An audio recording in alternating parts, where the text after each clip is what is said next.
ॐ आशावशादष्टदिगन्तराले देशान्तरभ्रान्तमशान्तबुद्धिम् आकारमात्रादवनीसुरं माम् अकृत्य कृत्यं शिव पाहि शम्भो।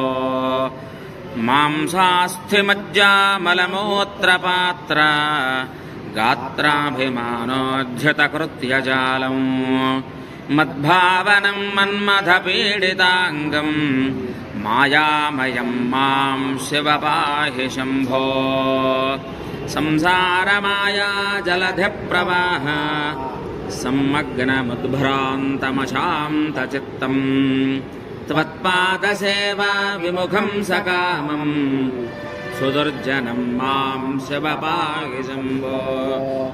इष्टानृतं भ्रष्टमनिष्टधर्मम् नष्टात्मबोधं नयलेशहीनम् कष्टानि षड्वर्गनिपीडिताङ्गम् दुष्टोत्तमं मां शिव पाहि शम्भो। वेदागमाभ्यासरसानभिज्ञम् पादारविन्दं तव नार्चयन्तम् वेदोक्तकर्माणि विलोपयन्तम् वेदाकृते मां शिव पाहि शम्भो। अन्यायवित्तार्जनसक्तचित्तम् अन्यासु नारीष्वनुरागवन्तम् अन्यान्नभोक्तारमशुद्धदेहम् आचारहीनं शिव पाहि शम्भो।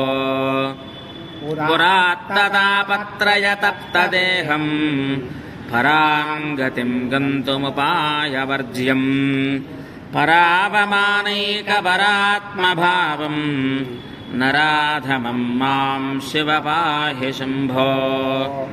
पिता यथा रक्षति पुत्रमीशा जगत्पिता त्वं जगतः सहायः कृतापराधं तव सर्वकार्ये कृपानिधे मां शिव पाहि शम्भो। इति श्रीवृद्धनृसिंहभारते स्वामि विरचितं श्रीशिवाष्टकं हरिः ओम्।